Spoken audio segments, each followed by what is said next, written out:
Bueno, vamos a resolver entonces. Dice, el punto número 1. ¿Cuáles son las tareas que se pueden desarrollar en una farmacia hospitalaria? Bien, entonces vamos para ordenar la información a enumerar. Tareas. Los escucho. No sé quién quiere hablar. Primero. Selección de medicamentos. Sí. Seleccionar qué medicamentos se van a comprar. Bien. Sí. Preparación de los medicamentos para luego ser distribuidos. ¿Qué más? Adquisición. Bien, la gestión de adquisición.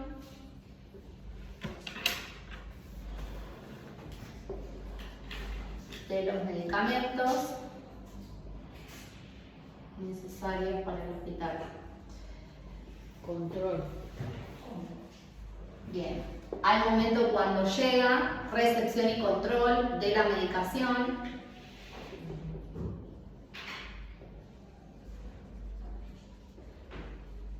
Bien. ¿Algo más? Dispensación. Bien. Entonces, dispensación a través de el área de dispensación de la ventanilla o a través de alguno de los sistemas de distribución a los pisos. Bien, ¿algo más? Información de medicamentos. Bien. Proveer información sobre los medicamentos y falta una más. Atención farmacéutica, seguimiento farmacoterapéutico. Claro, eso, hacer atención farmacéutica y seguimiento farmacoterapéutico. Sí. Bien. Esto incluye la validación farmacoterapéutica, que es lo que llamábamos a la validación de la receta antes de que la medicación sea distribuida a los pisos. ¿Bien? Perfecto. Esas son todas, ni más ni menos, las actividades o tareas a desarrollar. Hay algunas más si entramos en detalle, pero lo grosso es esto. Bien, ¿en qué se diferencia una farmacia oficinal y una farmacia hospitalaria? Hay muchos puntos de vista, depende. Yo lo que quería era que lo redactaran, digamos, con sus palabras, qué diferencias les parece, en base a viendo cómo funcionan más o menos las dos, qué diferencias por ahí podemos encontrar en general. Yo puse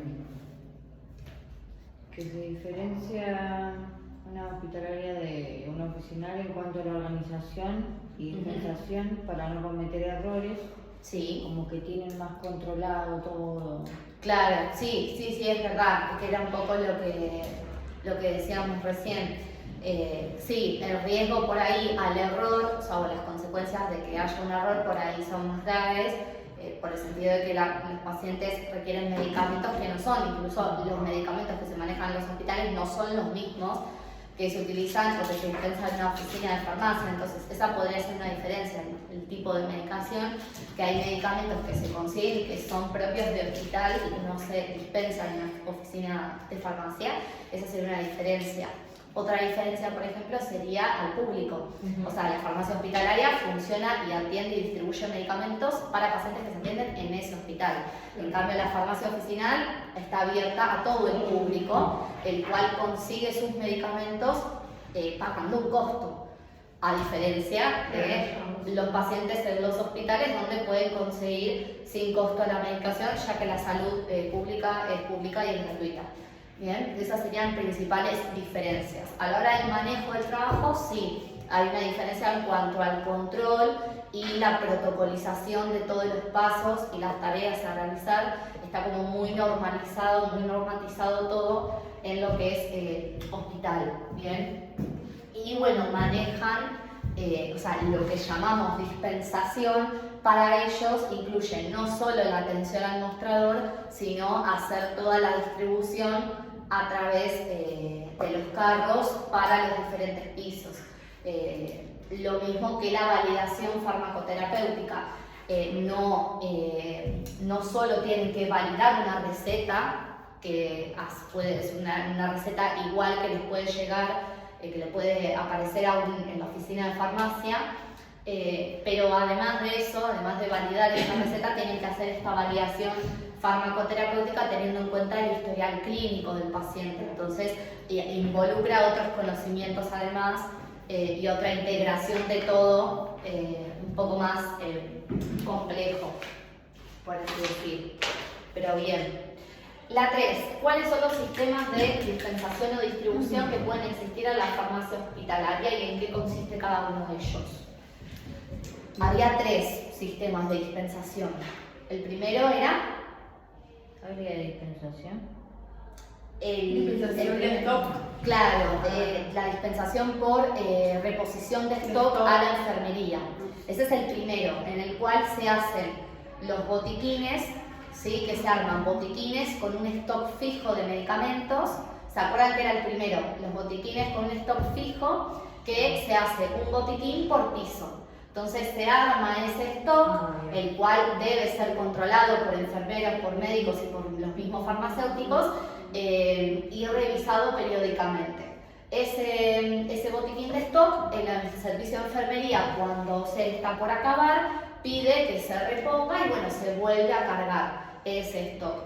La desventaja que tenía este sistema, acuérdense, era que no permitía la evaluación y saber los costos de medicamentos por paciente, ya que se preparaba un botiquín, entonces el farmacéutico no sabe qué medicamento va para cada paciente, sino que prepara un combo, un botiquín, justamente. Ese sería el primer método, el primer sistema de distribución. El segundo era el sistema de distribución por paciente, en el cual era una especie de botiquín pero individualizado para cada paciente, en el cual se preparaban todos los medicamentos que toma ese paciente.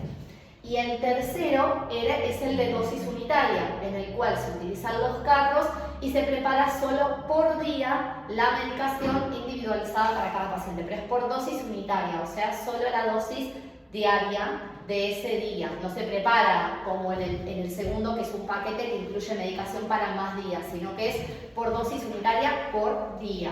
Bien, ese método permite hacer una validación farmacoterapéutica previa y controlar bien los costos de medicación por paciente. Bien, esos serían los 3 sistemas de distribución.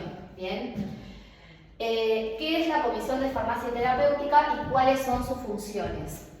Yo puse que es un órgano hospitalario de asesoramiento, consulta, coordinación, de formación. Perfecto. No, sí, está bien, sí. Sigue. Con medicamentos.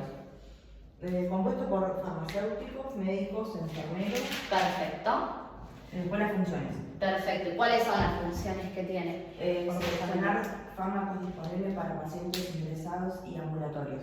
Bien. Se llama guía farmacoterapéutica. Claro, crean la guía farmacoterapéutica. Perfecto, esa es una de sus funciones. Después establecer procedimientos para el uso racional de medicamentos. Perfecto. Recomendaciones y restricciones de uso. Después, seguimiento del uso de medicamentos en el hospital. Eso se le llama estudios de utilización, farmacovigilancia e informe de gastos. Perfecto. Claro, realizan informes de gastos sobre los medicamentos y se encargan también de evaluarlos y hacer estudios de farmacovigilancia. Bien, perfecto. Después tengo educación en el uso correcto de medicamentos y asesoramiento técnico de compra. Perfecto. Esas son las funciones de la Comisión de Farmacia Terapéutica, que bueno, recordemos que cada hospital tiene su comisión de farmacia terapéutica que asesora y cumple estas funciones. La 5 dice, ¿qué puntos son importantes para tener en cuenta a la hora de gestionar las compras de medicamentos y productos médicos en el hospital? Entonces... Hace revisión de la... ¿Esa era 5? Claro, sí. Así que eran varios, ¿sí? Yo Claro. adecuar las las necesidades a los fondos disponibles, Bien. elegir Ya. el método de compra, localizar Perfecto. y seleccionar proveedores. Bien. Eso para mucho. Claro, sí, las más Pero importantes son sí, esas, es seleccionar, hacer una selección de la lista de medicamentos teniendo en cuenta los fondos y las necesidades. ¿Cómo? Controlar la medicación. También controlar la medicación. También es importante tener en cuenta qué medicamentos hay, el stock que ya hay para no sobrecargar de algunos medicamentos. Bueno, además de tener en cuenta los fondos, hacer una selección, elegir al proveedor que nos dé el mejor precio, tratar de buscar, negociar el mejor precio, el precio más conveniente. Bien, esos serían puntos importantes para gestionar las compras. Bien. ¿Y qué función tiene la central de esterilización en el hospital? ¿Recuerdas que era lo último que habíamos visto? Así, es la eliminación de todo tipo de microorganismos de distintos materiales. Dependiendo de las características del material, se elige el método de la esterilización más adecuado. Perfecto. Claro, el objetivo de la central de esterilización Sí. es limpiar En y primer paso, la desinfectar limpieza, sí, la claro, limpieza. todos los materiales utilizados para instrumentación quirúrgica, que bueno, obviamente no son descartables, sino que son más de uso, suelen ser de materiales metálicos, entonces se puede esterilizar y obviamente se debe hacer y volverlo a utilizar luego. El servicio de esterilización se encarga de esta área. Perfecto. Bueno, ¿tienen alguna duda hasta acá? ¿No? Bueno, si no, entonces damos por finalizada la clase acá. Entonces,